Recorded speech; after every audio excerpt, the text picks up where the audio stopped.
talk about something that as a teacher, I know is crucial for your kiddo to learn by 4th grade, which I believe is around age 9-ish, 10.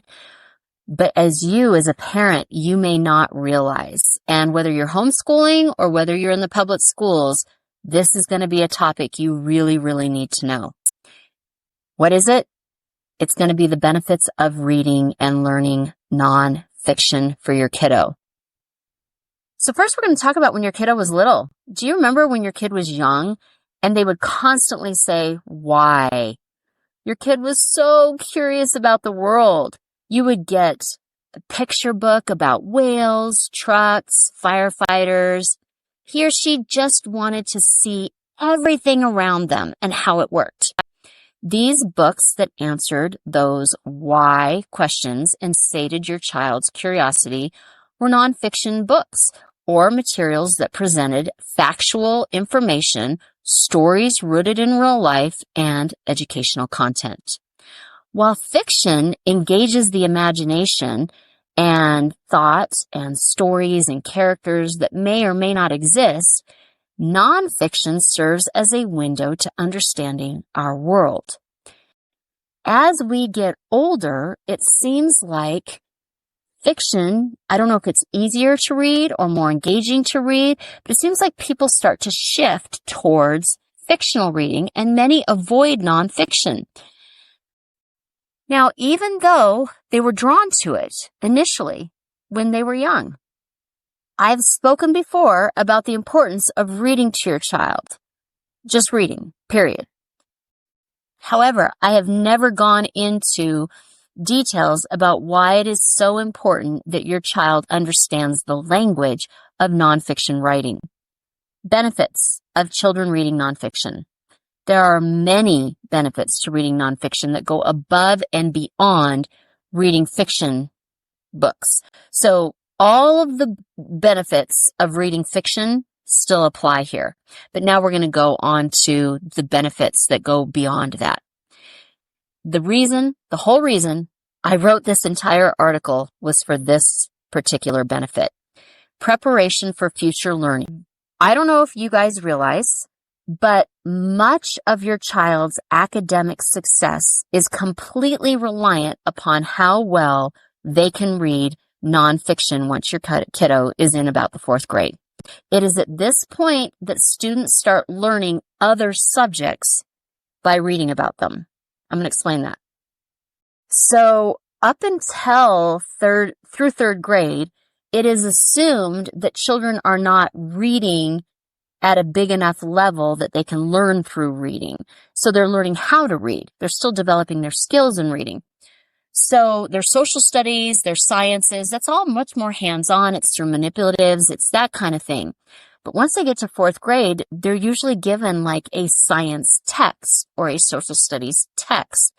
And within that, you have columns to read, and then you have graphics, and then you have for deeper understanding, or you have bolded words, or you have accompanying activities. And there's a whole different way you read that, but they learn about the topics. Like, let's say they're learning about gravity. It's fun if their teacher does a gravity experiment, but they learn about the concept of gravity in the science book, reading about it. So you also have knowledge expansion. Nonfiction books cover a vast array of subjects, from the natural world to historical events, scientific discoveries, and biographical accounts. By reading nonfiction, children have the opportunity to explore these topics in depth, expanding their understanding of various subjects and phenomena.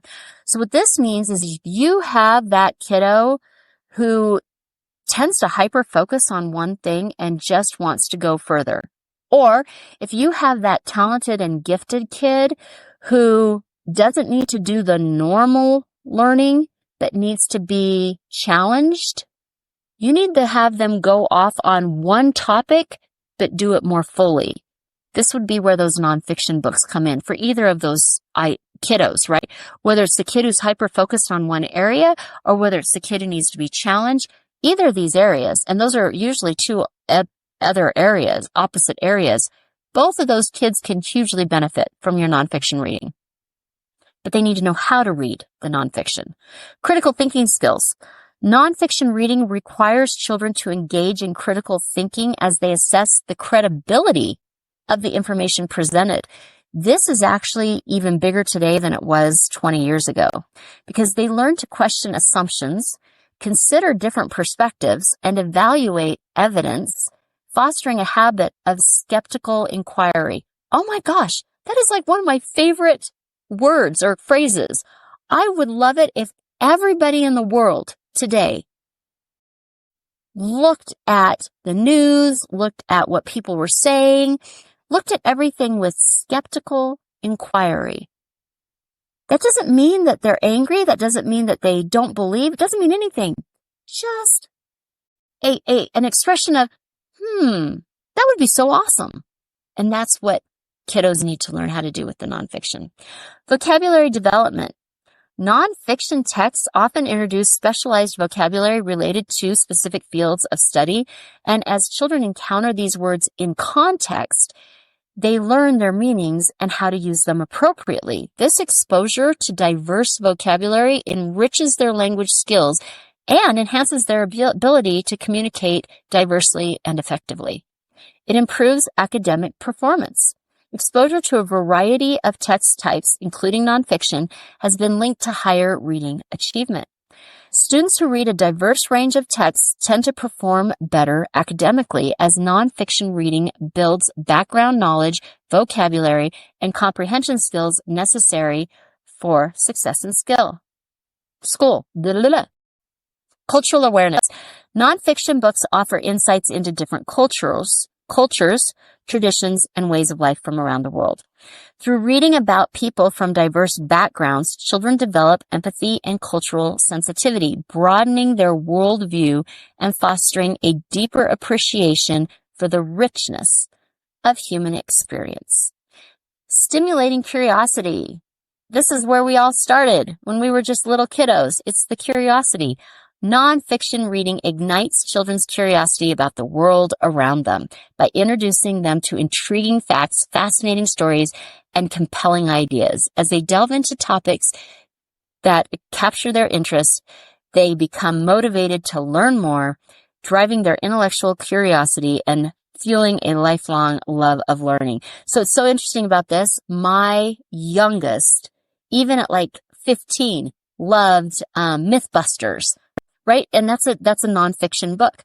Those kind of things. He still loved that stuff. Enhanced comprehension skills. Nonfiction texts often contain structural elements such as headings, subheadings, diagrams, captions, all of those bolded words, everything like that, which serve as cues to help readers navigate and understand the information more easily. By learning how to interpret these features, children improve their ability to comprehend complex texts and extract meaning from them effectively. Content organization. Nonfiction is usually structured with those headings, subheadings, and bullet points, making it easier for children to grasp main ideas and key details. This also then provides a model for students to use in their own writings so they can clarify ideas and create outlines. Complex sentence structures. Exposure to varied writing styles enhances their understanding for sentence formations and grammar. Nonfiction texts typically have a sentence structure not seen in fictional texts. This helps your child grow in their writing and comprehension. Okay. We get it. Nonfiction is really important, Kara. But how do we get our kiddos to enjoy nonfiction? Here are some pointers to get your kiddos interested in nonfiction. Interests. Many children have natural interests. If your child is curious about a topic, explore it. Here are some popular ideas. You ready? We're going to go fast. Dinosaurs, unicorns, trains, airplanes, mushrooms, universe, cars, trees, flowers, emergency vehicles, careers, like emergency careers, fish, sports like snowboarding, water skiing, volleyball. You can have all kinds of sports. Characters, whether they're video, book, or movie, ninja, warriors, horses, spiders, bugs, butterflies, mermaids, mythology, unusual animals like zebras, porcupines, platypus, sloth, Pirates, volcanoes, so many different topics. Field trips. Offer a field trip to a related topic to one you read about. An example would be if your child enjoys cars. Read a book about cars and then attend a car show or a car museum. Leaf through the book in advance. Make sure that the images are engaging and that there are a good amount of images to the amount of text. You also want to make sure that the text size is good and that there's a lot of white space, especially for young readers. Comic adaptations. So I would say probably 20 years ago, graphic novels started becoming a thing, with Diary of a Wimpy Kid and, all of those. Explore non-fiction stories adapted into graphic novels or comic book format. This can make complex information more accessible and engaging for young readers. And who doesn't love a comic book? Book to movie adaptations.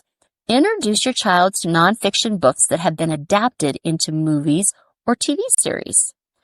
You can compare and discuss the differences between the two formats, enhancing also their critical thinking and observation skills. Incorporate technology. Explore educational apps or websites that gamify learning nonfiction topics. I don't love recommending anything online, but there are a lot of really good websites for this type of thing because these sites make the reading experience more interactive. And we talked about 2 or 3 weeks ago, about struggling readers. And this is one way to help your struggling reader because this will make it more enjoyable and it is a much more easier format. Popular sites include Discovery Education, National Geographic for Kids, and Smithsonian Learning Lab. By exposing them to real-life stories and fascinating facts, we spark their curiosity and build a strong foundation for lifelong learning. The movie quote, "Life is full of possibilities. You just need to know where to look." Joe Gardner in Soul. If you are hearing this message, you've listened to the entire episode. And for that, I want to send you a huge thank you. Please leave me a comment or review and share with other moms you know. Get in touch in the comments or on Kara's social media networks. See you next week for a new episode.